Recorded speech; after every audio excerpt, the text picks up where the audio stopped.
오늘은 서울의 대표적인 신규 계획 업무 지역인 마포구 상암동 디지털 미디어 시티 상권을 다녀왔습니다. 코로나 이후 업무 직장 상권의 특징에 투자 관련하여 업무 지역 상권 투자 시 유의사항에 대해서 알아보겠습니다.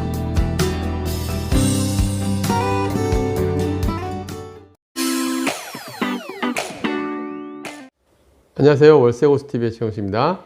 네, 오늘은 좋은 상가 고르는 법 18번째 시간인데요. 네네. 오늘 소개해줄 지역은 어디인가요?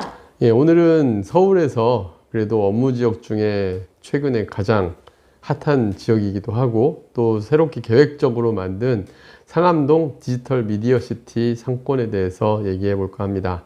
좋은 상권 고르는 법 18번째 시간 상암동 디지털 미디어 시티 상권을 저희가 선택한 이유는 최근에 드라마에서도 나왔던 내용이기도 하고 또 디지털 미디어 시티라는 개발 계획이 상당히 오랜 시간 동안 개발 계획이 이루어졌고 그 다음에 이제는 직장인들, 그러니까 이제 방송국도 들어오고 또 미디어 관련 시설들이, 기업들이 들어오면서 이제 4만 명 가까운 상주 인구들, 직장인 인구들이 있으면서 일대 지역이 업무 지역 상권으로 발달을 했는데 코로나 시국 이후로 이제 많이 회복이 됐고 실제 지금 굉장히 좋은 상권으로서 잘 안정돼서 운영되고 있는 곳입니다. 상암동 상권은 크게 두 군데로 볼 수가 있어요. 제가 지도상에 표시했듯이 MBC 앞에 광장과 메인 상권 그리고 누리꿈 스퀘어 이쪽에 기업들이 몰려 있는 곳에 이제 우리가 흔히 얘기하는 먹자 상권으로 볼 수 있는 광장의 메인 상권으로 볼 수가 있고 또 그 마주 보고 있는 바로 연접한 지역에 주택가가 몰려 있었는데 원래는 되게 오래된 단독주택 빌라 이런 데들이었는데 이런 데들을 이제 이 직장인 수요가 많다 보니까 상가주택구로 하나씩 변모해 가고 있는 곳입니다. 그래서 상가주택 지역 두 군데로 크게 나누어 볼 수가 있고요. 그리고 월드컵파크 1단지부터 12단지까지 해가지고 총 8,000세대가 넘는 아파트들이 같이 아울러지는 곳인데 주거와 업무가 맞물려 가지고 그래도 오늘은 좀 잘 갖춰진 곳입니다. 먼저 이 지역의 배우 인구를 자세히 살펴보면은 상암 월드컵파크가 1에서 12단지까지 정확하게 8,000세대, 8,136세대가 있고 그 다음에 총 기업체 수는 약 800개의 기업이 들어와 있습니다. 미디어 관련 기업들 440개와 그 다음에 이를 지원하는 기업들 400개 정도 해가지고 약 800개의 기업에 4만 명의 직장인이 상주하는 지역인데 여기 이제 향후 개발 예정지가 있어요. 제가 지도상에 주황색으로 표시해 놓은 그 두 군데가 아직 상암동의 미개발 지역입니다. 그래서 최근에 이제 여기는 그 롯데 매각이 되면서 상암 디지털 미디어 시티 역 앞으로는 롯데몰로 주상복합으로 형식으로 해서 오피스텔과 업무단지, 그 다음에 업무시설까지 같이 아울러져서 들어오는 롯데몰이 들어오는 부지, 대규모 부지가 하나가 있고 아직도 지금 초반에 랜드마크 타워 그래서 여기를 한 130층짜리 건물을 짓겠다 해서 라이트 타워니 이런 개발 계획이 있었다가 지금은 무산이 됐고 현재 빈 땅으로 남아있는 월드컵 공원 바로 앞에 있는 랜드마크 타워 부지가 빈 땅으로 남아있는 두 개의 대형 아직 개발 예정지가 남아있습니다. 여기까지 이제 추가적으로 들어오게 될 경우에는 직장인 숫자로 대략 한 10,000명 정도 증가가 예상이 되고요. 그리고 총 8,136세대 월드컵 파크와 그다음 휴먼시아 그리고 이제 수색역 맞은편에 수색 아파트 단지까지 감안하면 총 약 한 5,000세대가 추가가 돼서 한 13,000에서 14,000세대 그다음에 배우 주거 인구를 2만 명 그다음에 직장인 수 최종적으로 보면 7만 명 정도 그러니까 앞에서 5만 명에서 7만 명까지 이제 수용이 가능한 배우 상권을 두고 있는 업무 주거가 혼재되어 있는 상권이라고 보시면 될 것 같습니다. 그래서 일대 지금 보면 제가 개발 계획을 하나씩 살펴봤는데 이 롯데몰이 들어오는 데 같은 경우는 연면적 23만 제곱미터가 넘고 그 다음에 여기에 롯데몰과 오피스 이런 같이 아울러서 들어오게 되면은 2027년 완공 예정으로 되어 있습니다. 그 다음에 상암동 랜드마크 빌딩 저렇게 조감도까지 잘 나와 있었는데 이 넓은 땅이 아직 또 빈 땅으로 남아 있는데 이 넓은 땅이 만약 개발됐을 때 또 인근 상권에도 좀 영향을 많이 미칠 것 같은데 이 부분은 차후 좀 시간을 두고서 봐야 될 것 같고요. 오늘 제가 이제 상암동 DMC 중심 상권을 권역별로 좀 분리를 해봤고요. 오늘 첫 번째 시간에는 이 상권에 대해서 개괄적으로 현재 어떻게 돌아가고 있고 이런 정도 내용을 설명을 드리고 다음번 시간 때는 여기에 실제 물건들의 임대료 현황, 그 다음에 매매가 현황, 그리고 실제 추천할 만한 물건들이 어느 정도의 가격에 어떤 식으로 포커스를 두는지를 보고 설명을 드릴 것 같습니다. 자, 먼저 제가 이 상권을 좀 확대해서 보면, 일단 제가 빨간색으로 표시해 놓은 데들이 업무 중심 상권이에요. 그래서 그 TVN이 들어와 있는 지역, SBS 미디어 이쪽 들어와 있는 첫 번째 블럭이 하나가 있고, 그 다음에 가장 메인은 MBC 광장이 모여 있는, 여기는 또 상암동 DMC 중심 상권 특징이 길들이 보행자 도로가 되게 광장처럼 잘 갖춰져 있어요. 그리고 이 보행자 도로, 지금 제가 빨간색 화살표로 해놓은 요 길을 따라서 상권이, 중심 상권이 딱 정확하게 배치가 되어 있습니다. 요 배치되어 있는, 요 마주보고 있는 이쪽에 있는 상가들 같은 경우는 임대료도 굉장히 비싸고 권리금도 꽤 붙어 있는데, 거기에서 한 블록만 뒤로 들어가더라도 임대료가 조금 그곳에 많이 못 미치는 상황이 펼쳐지고 있습니다. 그래서 사람들이 몰리는 곳, 이 배후 동선이 되게 중요하다라는 걸 이 상암동 상권을 보시면 바로 이해를 할 수가 있어요. 그래서 사람들이 몰리는 곳에 어떤 업종들이 들어가 있고, 보면은 대부분 프랜차이즈 업종들이 저 빨간 선 라인을 따라서 그 먹자 상권이 형성되어 있고, 임대료도 A급 상권의 기준 이상, 전용평당 30만 원 이상의 임대료들로 형성이 되어 있는 걸 볼 수가 있었습니다.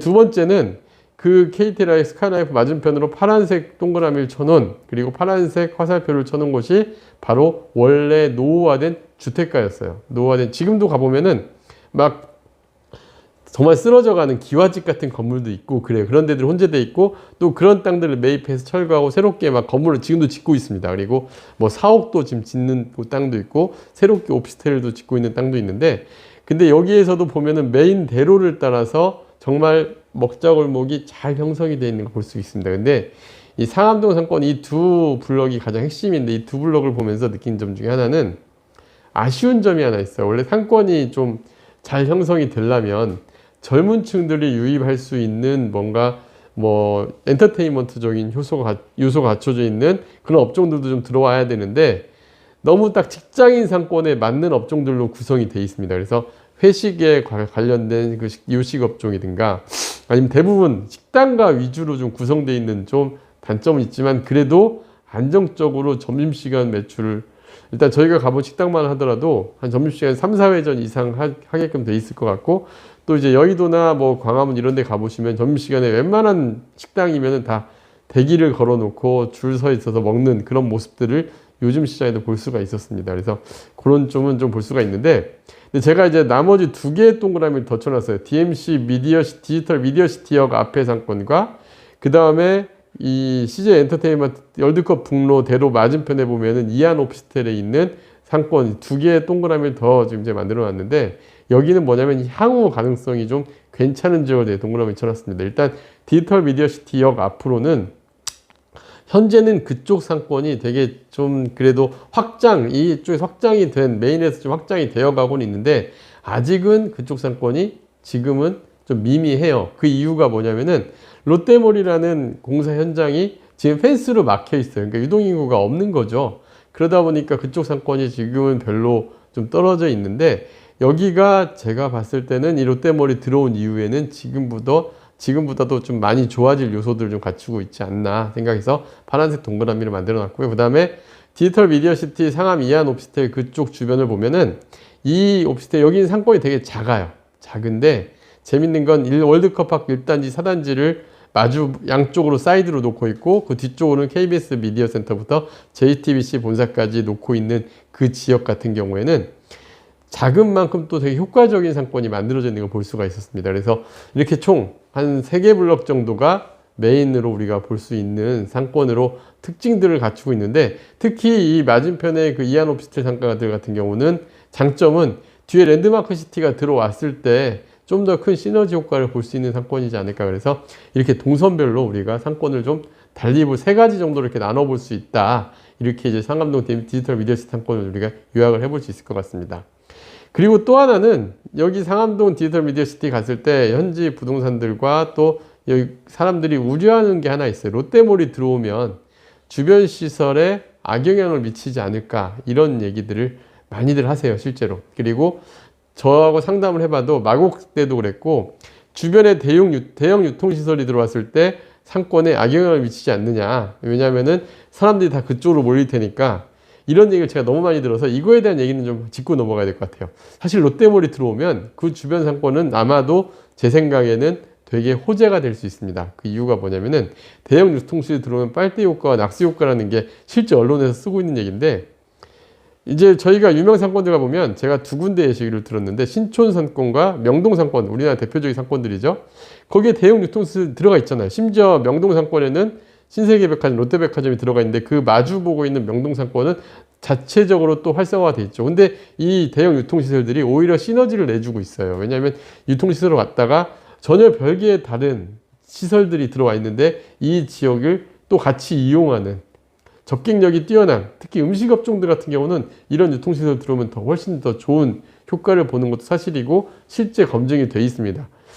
반면에 이제 실제 빨대 효과, 악영향, 대형 악영향을 미치는 케이스가 있어요. 어디냐면 바로 하남 스타필드 하남이 들어오면서 인근 미사지역 상권들에 좀 악영향을 줬던 경우가 있었거든요. 근데 그런 경우는 당연히 그럴 수밖에 없는 게, 지금 보시면 메인 중심 상권에는 대부분 같이 붙어 있잖아요. 백화점하고. 그 다음에 이게 블럭 하나 차이를 두고 떨어 붙어 있는데, 스타필드 하남 같은 경우는 워낙 거리가 떨어져 있죠. 그러다 보니까 이쪽으로 왔다가 이 상권과의 유동성 자체가 연계가 안 되는 겁니다. 그래서 이럴 때는 빨대 효과라고 해서 이 대형 유통시설에 쭉 직객을 하는 방식이 효과를 못 보는 방식으로 가게 되는 거죠. 그러니까 대형 유통시설이 있다 그래서 무조건 상권에 악영향을 미친다, 이렇게 생각할 거는 아니라는 걸 말씀드리고 싶습니다. 그래서 오늘 상암동 대임상권 첫 번째 시간으로 좀 크게 이 상권마다 특징들에 대해 알아봤는데, 체크포인트는 총 3가지 정도 여러분들이 알고 상가투자 나왔으면 좋겠어요. 첫 번째는 상암동 지역은 중심 상업지역하고 인근주택과 함께 공존되는 아주 되게 특이한 모습을 보여지는 곳입니다. 중심 상업지역은 프랜차이즈 먹자 상권으로 구성되어 있고 골목 상권하고 구분이 돼요. 그래서 딱 구분이 되는데 이게 아울러가지고 시너지 효과를 보이는 독특한 구조를 보이고 있어요. 대부분 이게 시너지가 아니라 서로 악영향을 미치는 경우들이 많이 있었거든요. 여기는 아주 딱 구분이 돼서 회식 상권과 그 다음에 유동 상권 이렇게 해서 구분이 돼서 같이 시너지가 나는 구조를 보이고 있었고요. 그 다음에 업무지역 상권 같은 경우는 점심 저녁 위주 상권으로 구성되는데, 이 상암동 상권에서 우리가 자세히 보셔야 될 것, 다른 상권하고 대비해야 될 건 동선에 따라서 임대료 편차가 굉장히 큰 특징을 보여서 동선에 대한 이해가 현장을 다니면서 우리가 무엇보다 중요하다는 걸 한번 깨달아 보셔야 될 것 같습니다.